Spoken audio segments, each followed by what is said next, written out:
Now I would like to introduce the new senior secondary curriculum on chemistry. I'm not sure how many students really understand what chemistry is learned in Form 4 to Form 6. So let's try to do a very short introduction on that. You can see that, okay, first of all, and then NSS, that means is the DSE experiment, okay, for Form 4 to Form 6 chemistry curriculum. And our structures for the chemistry curriculum include 3 parts, remember? And the first part is compulsory part. That means you must, or all students who take the chemistry must have this compulsory part, and this one it takes around 198 hours. And the second part is elective parts. Electives, that means you can choose that part, okay. That part, what's the detail, we'll talk about it later. And this one, it includes 52 hours. So that's why most likely in our curriculum we will learn compulsory part. Usually we learn compulsory part on in Form 4 and Form 5, and in Form 6 we learn elective parts, okay. And this one is school-based assessment. This school-based assessment will appear in Form 5 and Form 6, and it takes around 20 hours. This is just roughly hours, okay? And second, we know that for compulsory part, okay, we focus on Form 4 and Form 5. It mainly is divided into 12 topics, okay, 12 topics. And these 12 topics, you can see that the first, you can see, you can see planet Earth, okay, Micro 1, microscopic well 1, and this topic 2, microscopic well 1, actually, you learn in Form 3 already, okay? This all, for example, atoms, molecules, they are microscopic well 1, and you have metals, acid base, you also learned in some of the topic you have touched it for Form 2 already. Acid base, you touch it on Form 2 already. And then carbon compounds, micro 2, micro 2 is further for micro 1, and then redox, I think you didn't learn it, but you can see that it is very common for cells, to dry cell. This one you also face everywhere, the daily lives are related. And energy, rates of reaction, equilibrium, you also never heard about that, but later when you learn chemistry, you know it. And then chemistry, okay, of carbon compound and patterns. So these are the 12 topics that you have to learn, and you need to learn in compulsory part. And then how about electives? Electives in Hong Kong, there are 3 electives. You can choose either two of it. One is industrial chemistry. One is material chemistry and analytical chemistry. You will study 2 of them, but actually, sorry, our school help you to choose it already. We will choose industrial chemistry and analytical chemistry. And this two part is also many schools choose this 2 part. Material chemistry, very rare school or seldom schools will choose this one. Okay, so we choose the one that industrial and analytical chemistry. Okay.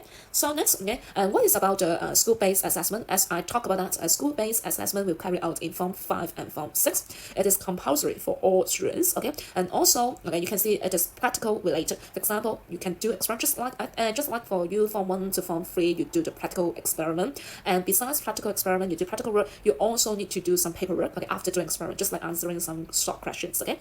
And different areas will include in this SBA school-based assessment. There are other experiments, okay, we will do several or different experiment, but 2 experiments we have to do it is one is volumetric analysis and one is qualitative analysis. What is it in detail? Here, volumetric analysis is just like what you learn in Form 2, acid and alkali titration. You add 1 drop by 1 drop of alkaline, and then until the color change. Or so this is related to volumetric analysis. And quantitative analysis is related to, for example, if you want to test one of the right solid, what is that of that right solid? Is it sodium hydroxide or sodium chloride? So this is related to quantitative analysis. Just a brief introduction on it. Okay.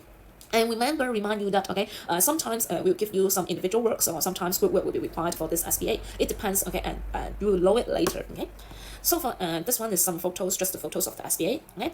And for assessment, you will encounter 3 papers, okay. 3 papers. 2 is written paper, and this written paper will do it publicly, okay. So that's why paper 1 is a compulsory part. Paper 2 is the elective part. Elective part, you will have 3 questions. You just do each question you have 1 topic, 1 industrial chem, 1 material chem, 1 analytical chem, and you just choose 2 questions, okay, what you learn in it. And this is paper 2.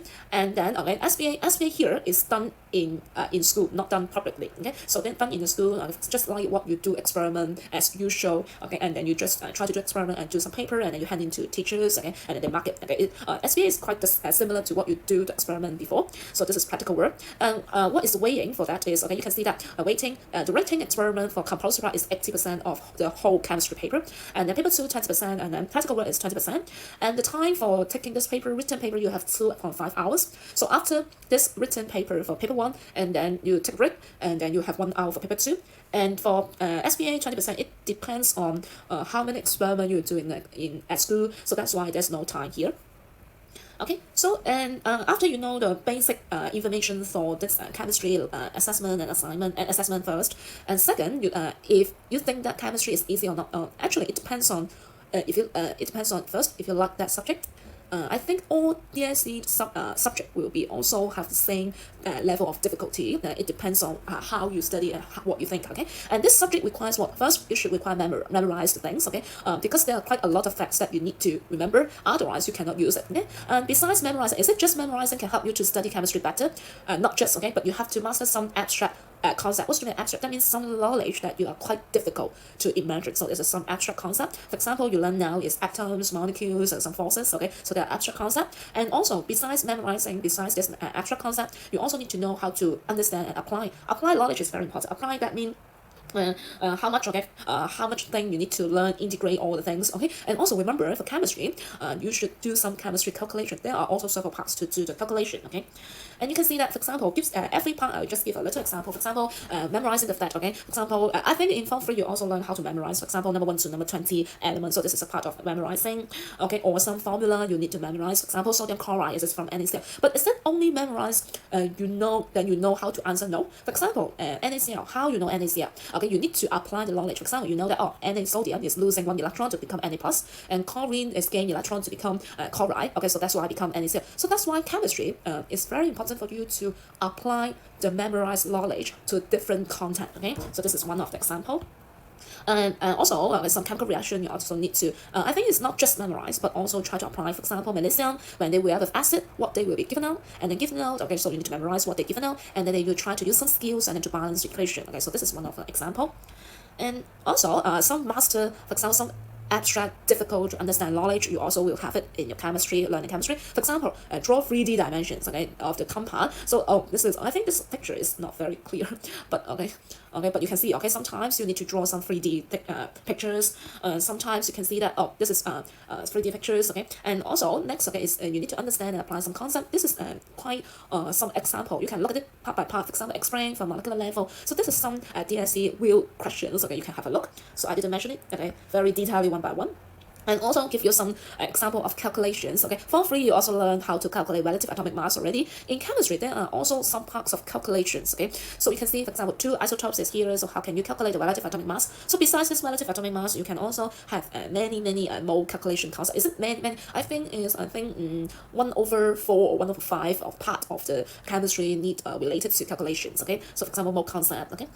And what else is to some extent, okay, so quite chemistry is quite demanding, but I'm also so sure that all DSE subjects are also demanding. So that's why I think every subject you need to be interested in calculation, interested in chemistry, interested in the knowledge. If you are interested in and you will try to dedicate yourself to study chemistry, then you will not think that it is quite difficult anymore. Okay, so and also it is quite demanding as well.